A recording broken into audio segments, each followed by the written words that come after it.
नमस्कार दोस्तों, स्वागत है आप सभी का आपके अपने यूट्यूब चैनल ABCD स्टडी में। आज अपना टॉपिक है विटामिन से जुड़े जितने भी क्वेश्चन हैं आज उनको सॉल्व करेंगे।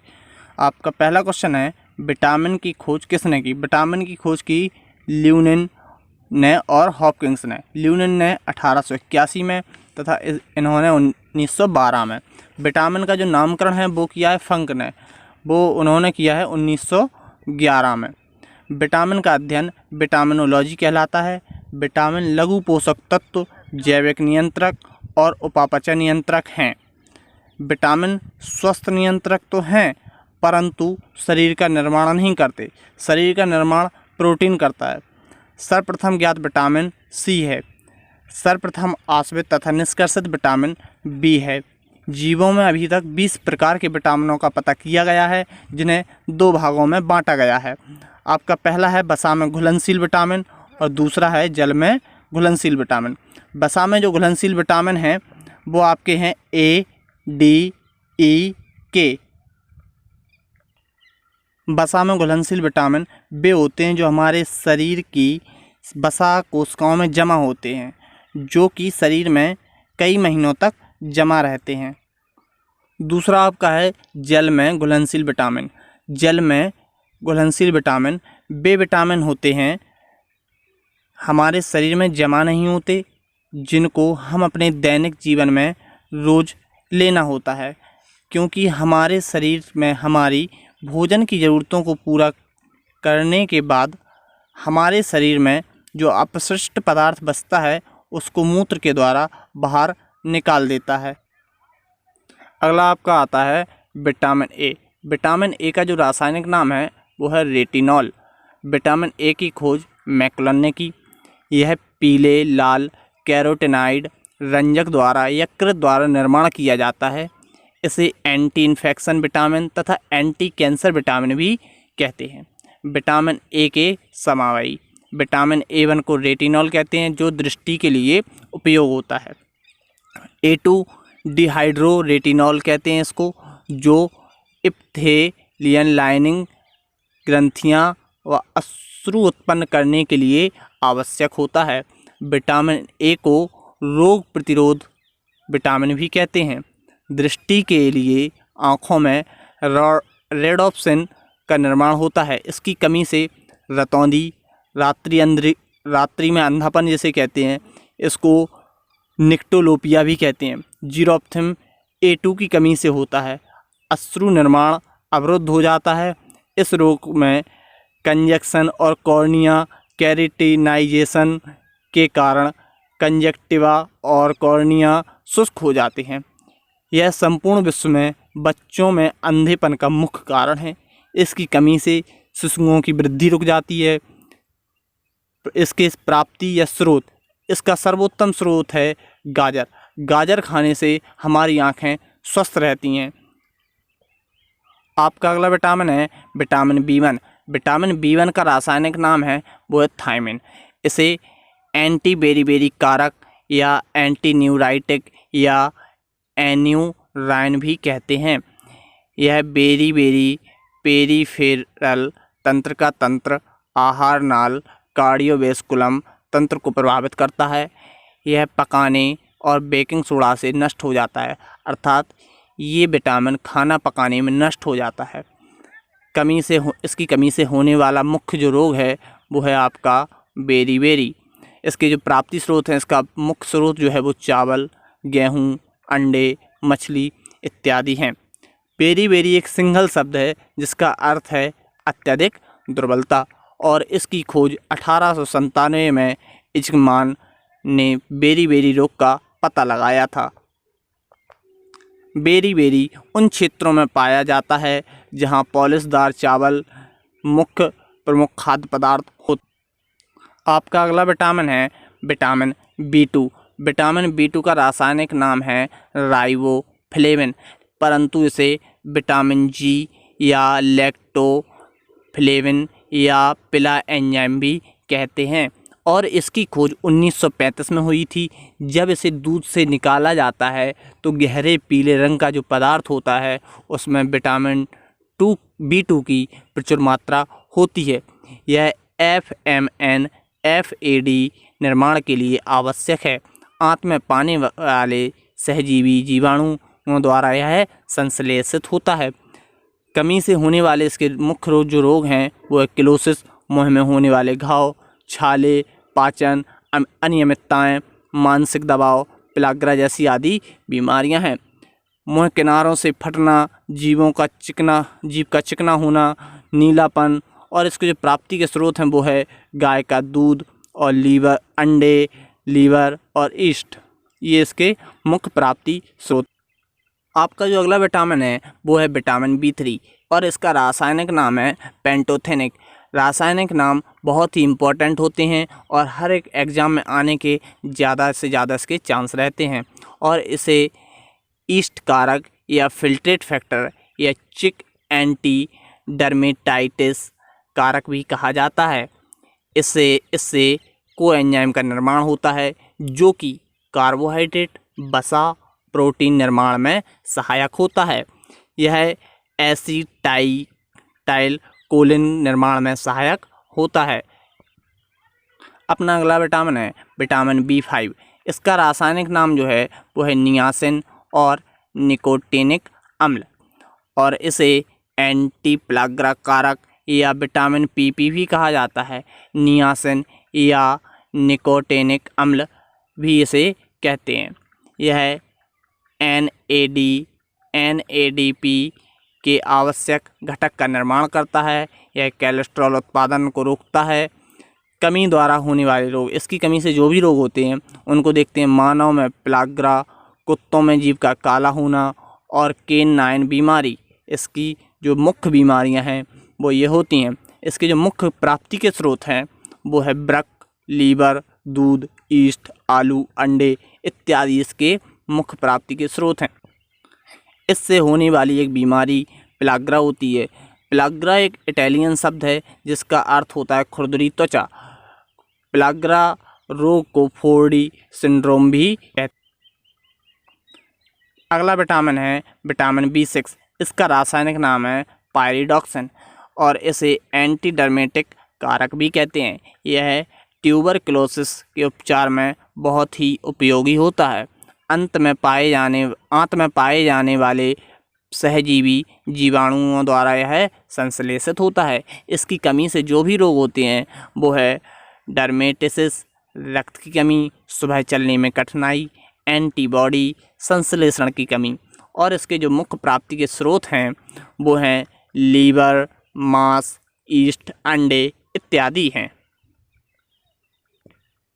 अगला विटामिन है विटामिन B7 और इसका रासायनिक जो नाम है वो है बायोटिन।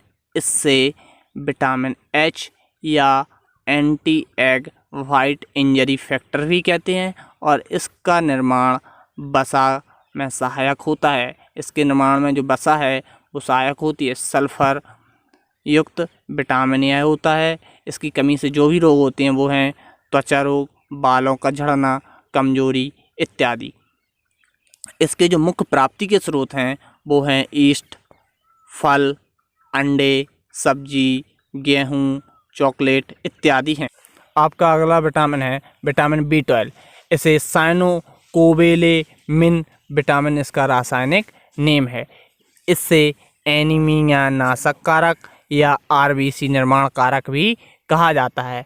विटामिन B12 प्रकृति में पाए जाने वाला ऐसा पहला पदार्थ है जिसमें कोबाल्ट पाया जाता है। यह आंत्र बैक्टीरिया द्वारा संश्लेषित किया जाता है। यह भुनने या अत्यधिक ऊष्मा में नष्ट हो जाता है। सल्फर युक्त अमीनो अम्ल के लिए यह आवश्यक होता है। यह DNA निर्माण तथा लाल रक्त कणिकाएं उनके निर्माण या उनकी वृद्धि में सहायक होता है। इसकी कमी से पार्नीसियस तथा एनीमिया नामक रोग होते हैं और इसका जो मुख्य स्रोत होता है वो है मांस, मछली, यकृत, दूध, अंडे, पनीर इत्यादि इसके मुख्य स्रोत हैं। मछली के जिगर से जो तेल निकलता है उसमें विटामिन B12 बहुत ही अधिक मात्रा में पाया जाता है। विटामिन B12 को निर्मित करने में ईस्ट बहुत ही उपयोगी होता है। यह कोलेस्ट्रॉल की अधिकता वाला विटामिन है। ऐसे शाकाहारी लोग जो मांस, मछली, अंडों आदि के अलावा दूध से बने खाद्य पदार्थों का सेवन बिल्कुल भी नहीं करते हैं, उनसे विटामिन B12 की कमी होने का खतरा बना रहता है। आपका अगला विटामिन है विटामिन C, और इसका जो रासायनिक नाम होता है वो होता है एस्कॉर्बिक अम्ल। इसे एंटी स्कर्वी या antiviral, cancer, anti rabies vitamin भी कहा जाता है।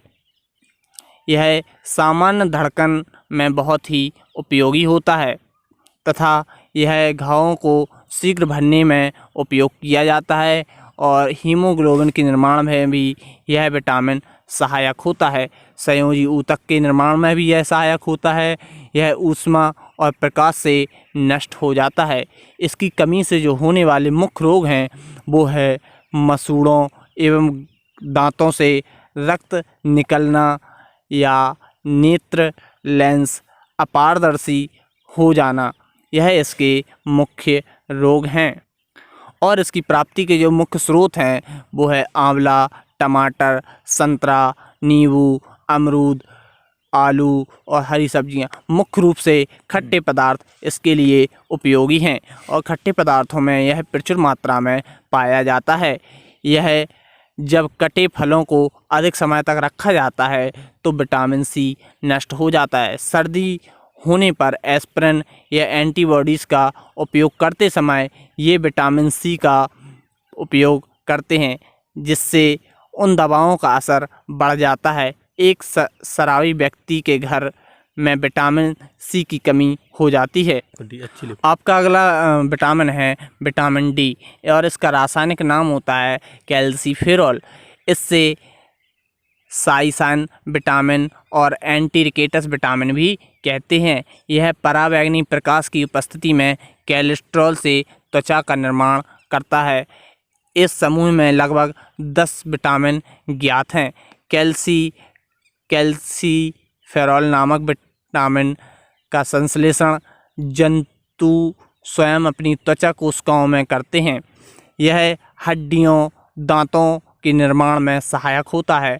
हड्डियों के निर्माण में कैल्शियम के अवशोषण में सहायक होता है। इसकी कमी से जो बच्चों में रोग होता है उस रोग का नाम है रिकेटस, अर्थात इसको सूखा रोग भी कहते हैं, और इसमें हड्डियां कमज़ोर हो जाती हैं। और वयस्कों में जो रोग होता है वो है ऑस्टियोमेलेसिया।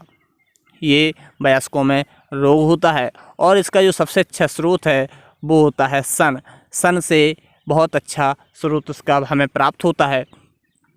और यह मक्खन, सूर्य प्रकाश, सब्जी, मांस, लीवर, अंडे, दूध इत्यादि में पाया जाता है। गर्भ निरोधक दवा द्वारा नष्ट हो जाता है। इसकी खोज हॉपकिंस ने की थी। आपका अगला विटामिन है विटामिन E। इसे टोकोफेरॉल भी कहते हैं। टोकोफेरॉल इसका रासायनिक नाम है। इसे एंटी स्टेरिलिटी विटामिन या ब्यूटी विटामिन भी कहते हैं। यह त्वचा को एक नया निखार देता है। यह विटामिन त्वचा पर से दाग एवं झुर्रियों को साफ कर देता है। अधिक ऊष्मा से यह विटामिन नष्ट हो जाता है और इससे जो मुख्य रोग हैं वो है बांझपन, गर्भपात, अंगघात अर्थात पोलियो या पेशियों का कमज़ोर हो जाना। और इसकी प्राप्ति हमें हरी पत्तियां, तेल, गेहूं, अंडे से प्राप्त होता है। आपका अगला विटामिन है विटामिन K, और विटामिन K का जो रासायनिक नाम होता है वो है फाइलोक्विनोन या फ्लेविनोक्विनोन, और इसे एंटी हीमोरेगिक विटामिन भी कहा जाता है। आंत में पाया जाने वाला सहजीवी जीवाणु ई कॉली द्वारा यह संश्लेषित होता है। और एक विटामिन K का जो कृत्रिम रूप है वो है मिनेडिओन। कृत्रिम विटामिन K सबसे महत्वपूर्ण होता है। ये प्रोथ्रोम्बियन निर्माण के लिए यह अत्यधिक आवश्यक है। कमी से होने वाले रोग जो हैं वो है मुख्य इसकी कमी है या रोग है वो है रक्त का थक्का। इसमें नहीं जमता है। जैसे थोड़ी सी भी चोट लगने पर ब्लड नहीं रुकता है और बहता रहता है, जिससे मृत्यु की संभावनाएं बढ़ जाती हैं। और इसकी जो प्राप्ति है वो होती है हरी सब्जियों से, गाजर, टमाटर, लीवर, गोभी, पालक, धनिया, मूली, यानी कि हरी सब्जियां इसका मुख्य स्रोत होती हैं। विटामिन के एंटीबायोटिक्स और सल्फा औषधियों के लगातार उपयोग से यह विटामिन नष्ट हो जाता है। और आपने पहले देखा था वसा में घुलनशील विटामिन, और आपके सामने हैं जल में विलेय विटामिन या जल में घुलनशील विटामिन। वो होते हैं बी और सी। दो विटामिन ऐसे हैं जो जल में विलेय होते हैं। इनका काम होता है यदि शरीर का क्षतिग्रस्त भाग रिपेयर नहीं हो पा रहा है तो उस व्यक्ति को विटामिन बी कॉम्प्लेक्स दिया जाता है। ये कई प्रकार के होते हैं, जैसे B1, B2, B3, B5, B7 इत्यादि। विटामिन बी के अब तक 18 घटकों की खोज की जा चुकी है। विटामिन बी को सम्मिलित रूप से बी कॉम्प्लेक्स कहा जाता है